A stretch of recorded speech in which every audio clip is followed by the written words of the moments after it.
오늘 우리에게 주시는 하나님의 말씀은 사사기 4장 12절에서 16절까지의 말씀입니다. 사사기 4장 12절에서 16절까지의 말씀을 교독하시고 마지막 절은 함께 합독하시도록 하겠습니다.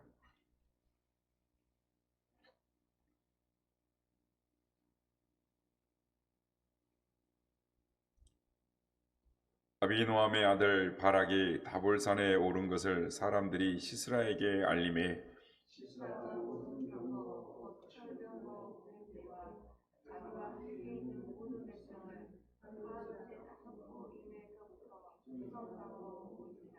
드보라가 바락에게 이르되 일어나라, 이는 여호와께서 시스라를 내 손에 넘겨주신 날이라.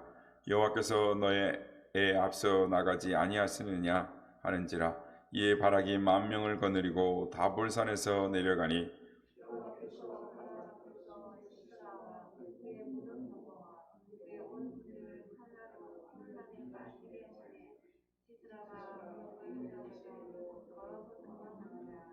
다 함께 읽겠습니다.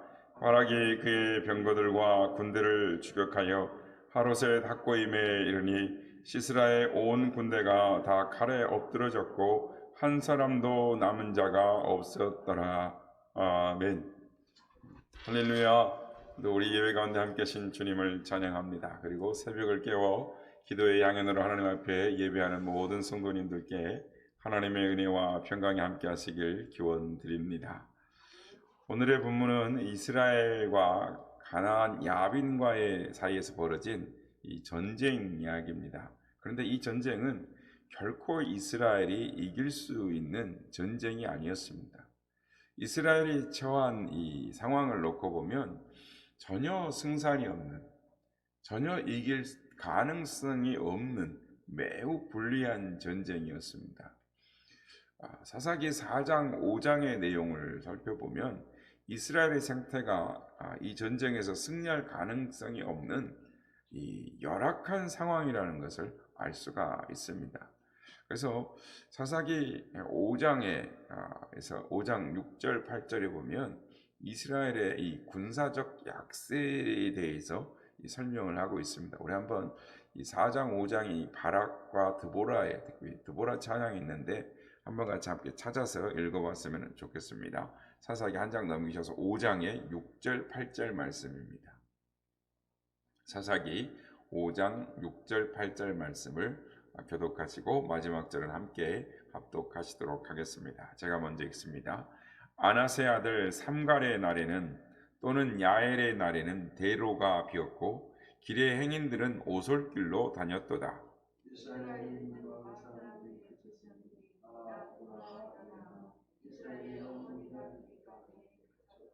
다 함께 읽겠습니다. 우리가 새 신들을 택하였으므로 그때 전쟁이 성문에 이르렀으나 이스라엘의 40,000명 중에 방패와 창이 보였던가. 사람들, 이 7절에 보면 이 사람들이 그쳤다. 이 사람들이란 말은 이 지도자를 뜻합니다.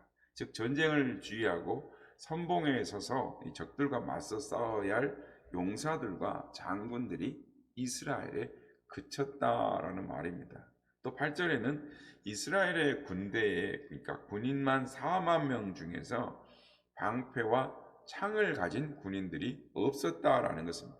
전쟁에 나가 싸우려면 무기가 있어야 하는데 무기가 없는 겁니다.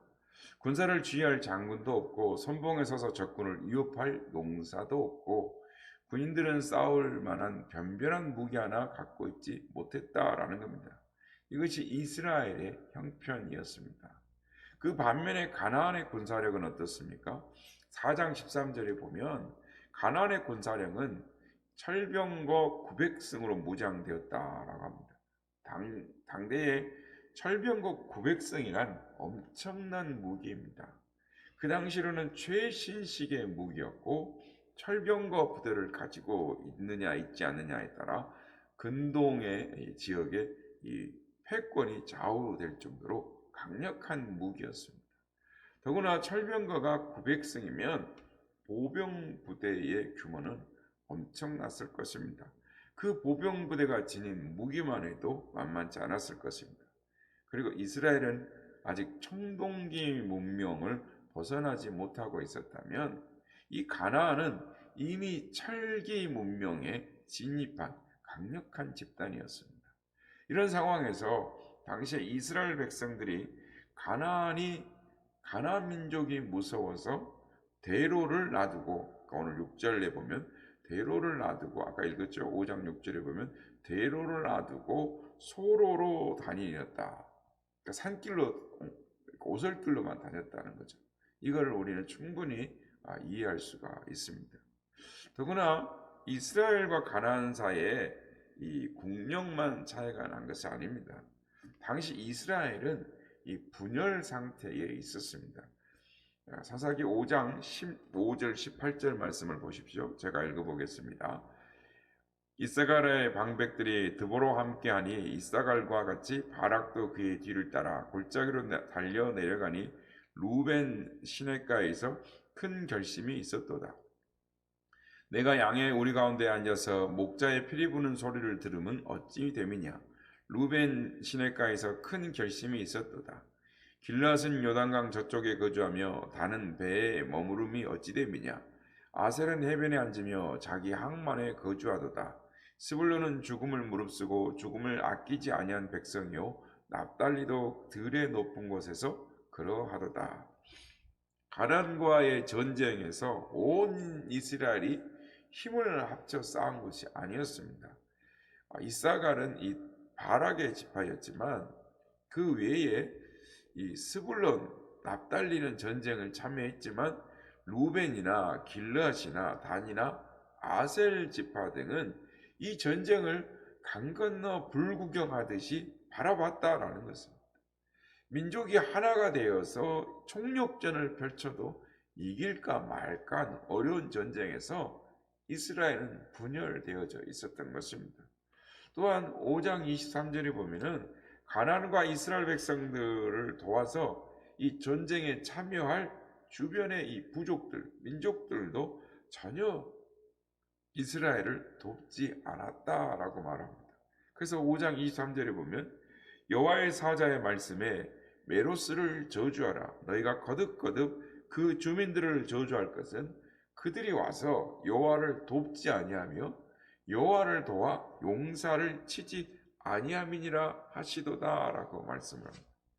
그러나 반면에 가나안은 온 가나안 족속이 연합해서 이스라엘을 공격을 하는 것입니다.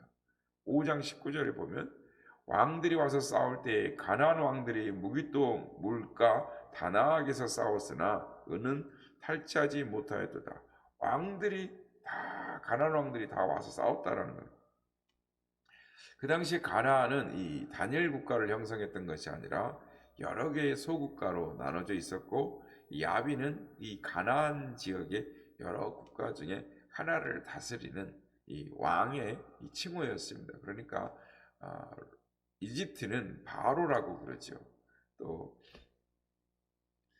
다른 데는 또 아비멜렉이라고 그러죠. 여기는 야빈이라고 그럽니다. 왕의 칭호인데, 그런데 그 여러 나라 국가들이 하나로 뭉쳐서 이 분열된 이스라엘과 전쟁을 벌이고 있는 겁니다.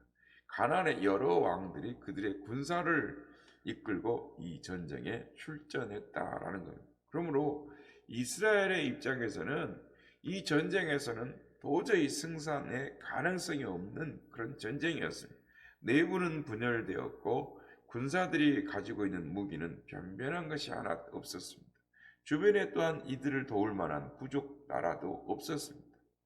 반면에 가나안은 비교할 수 없을 정도로 막강한 군사력을 소유하고 있었을 뿐만 아니라 이 전쟁에서 이스라엘을 싸우기 위하여 가나안의 여러 부족들이 왕들이 연합해서 한마음으로 이스라엘을 대항하고 나왔다는 겁니다.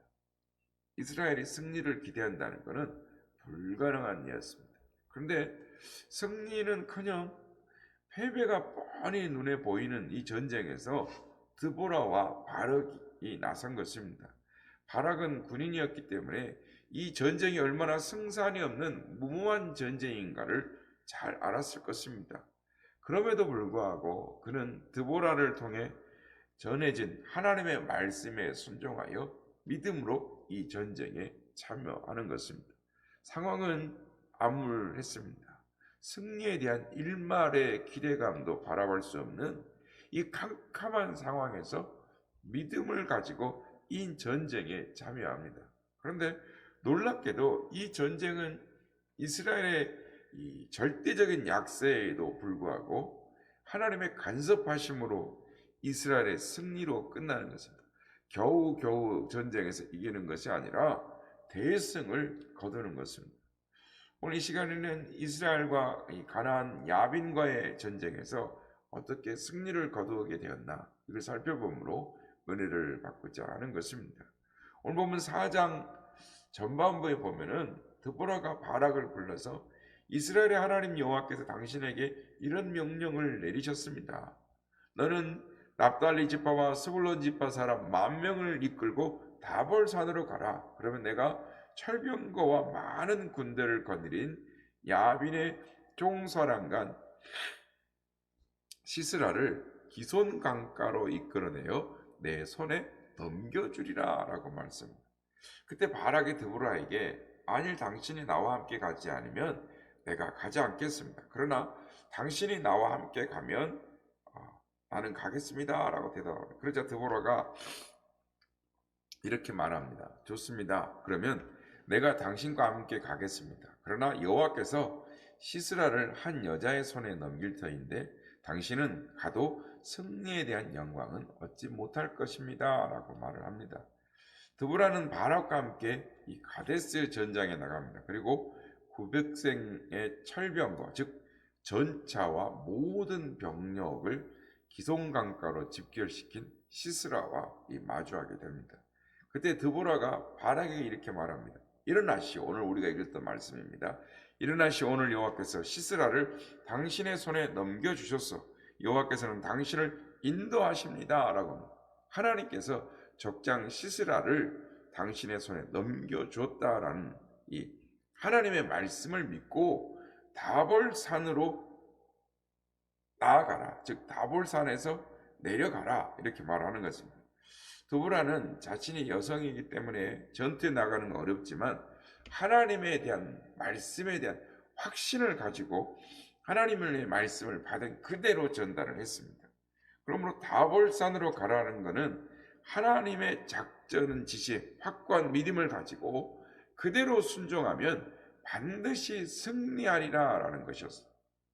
적군 시스라가 철병거 900대를 보유하고 있어도 철제 무기 하나 갖춘 것 없는 이스라엘 군대로 도저히 가능할 수 없는 불가능해 보일지라도 이 전쟁은 이미 하나님께서 바락의 손에 넘겨주었다라는 것입니다.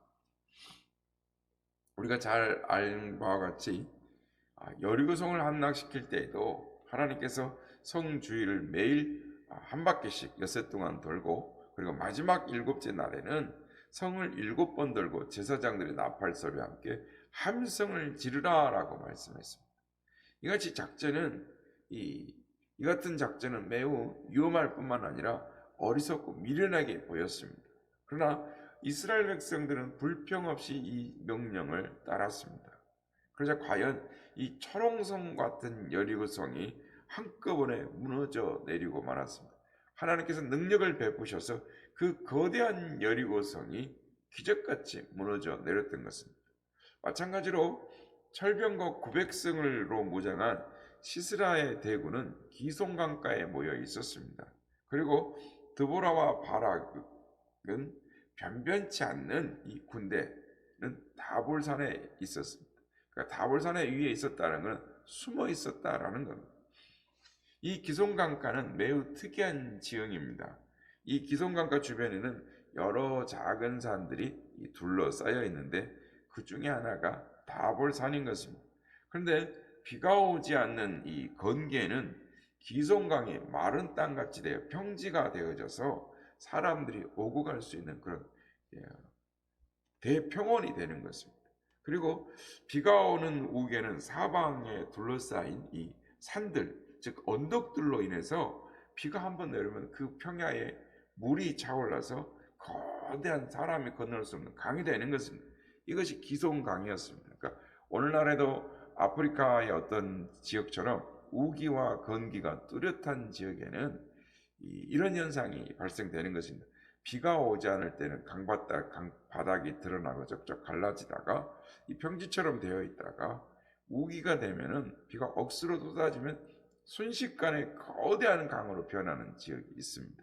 바로 이런 지역이 기손강이었습니다.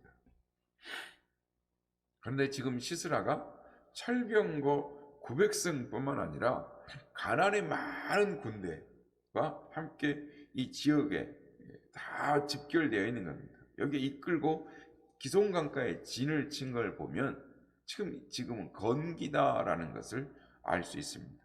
그러니까 우기에는 큰 강으로 변하기 때문에 거기에 군대가 모집할 수 없는 것입니다. 근데 여러분 이 상황을 한번 상상해 보십시오. 막강한 시스라의 대군이 지금 기손강가에 진을 치고 모여 있습니다. 강력한 무기로 무장한 정예군들이 다 포진을 하고 있는 겁니다. 그리고 다볼산에는 변변치 못한 이스라엘 군대가 숨어 있습니다. 변변한 무기도 제대로 갖추지 못한 열악한 군대들인데 드보라와 바락은 이 상황에서 즉 절대적인 약세에도 불구하고 하나님의 말씀에 순종하여 다볼산까지 온 겁니다. 다볼산에 올라가서 있으니까 시스라가 군대를 데리고 이 기손강가로 이 이스라엘을 전멸시키려고 모였다라는 것입니다. 그런데 하나님이 바락을 보고 다볼산에서 내려가라 라고 말씀하는 겁니다. 기손병지로 가서 싸우라는 것이죠. 그런데 바락이 이 절대 승산이 없는 전쟁에 말씀에 순종하여 자기를 따르는 10,000명의 병사를 거느리고 내려가자 하나님께서 갑자기 하늘에서 번개가 치고 폭우가 쏟아져 내려서 기손강을 범람케 했다. 그래서 우리가 사사기 5장에 읽어보면 하늘이 구름이 비를 내렸다. 그래서 시스라가 생각하지 못했던 강물이 넘쳐서 900대의 철 전차가 진흙탕에 빠져서 꼼짝 못하고 무용지물이 되고 말았습니다. 게다가 계속해서 범람하는 강물에 이 철병거와 군사들이 휩쓸려 막 떠내려가고 시스라 군대는 순식간에 엄청난 혼란에 빠져 도망치게 급급했던 것입니다. 결국 시스라 군대는 한 사람도 남지 않고 전멸되고 말았던 것입니다. 하나님의 말씀을 가지고 하나님의 말씀을 믿고 순종하자 하나님께서 그 누구도 상상할 수 없는 초자연적인 방법으로 시스라의 군대를 격파시킨 것입니다. 성도 여러분, 하나님의 말씀에 믿음으로 순종하면 미련한 것 같아도 반드시 승리한다는 사실을 믿으시길 주의 이름으로 축원합니다. 잠언 21장 30절 31절은 이렇게 말씀합니다. 지혜로도 못하고 명철로도 못하고 모약으로도 여호와를 당하지 못하느니라. 싸울 날을 위하여 마병을 예비하거니와 이금은 여호와께 있느니라. 이김은 여호와께 있느니라 라는 것입니다. 다윗은 전쟁에서 이러한 것을 수없이 경험하면서 어떠한 경우에도 하나님의 말씀에 순종하는 것, 그것이 그러므로 항상 이기게 되었노라 라고 하면서 찬양하고 고백하는 것입니다. 영광의 왕의 니시뇨 강하고 능한 여호와시요 전쟁에 능한 여호와시로다 라고 찬양을 하는 것입니다. 그렇습니다. 전쟁은 하나님께 속한 것입니다. 사람의 눈에는 어리석어 보일지라도 믿음으로 순종하면 하나님이 역사하시는 것입니다. 사람의 능력으로 할 수 없는 그때가 하나님이 역사하시는 시작점인 것입니다. 믿음으로 순종하면 하나님이 일하시는 것입니다. 하나님이 앞서 나가 싸우시는 것입니다.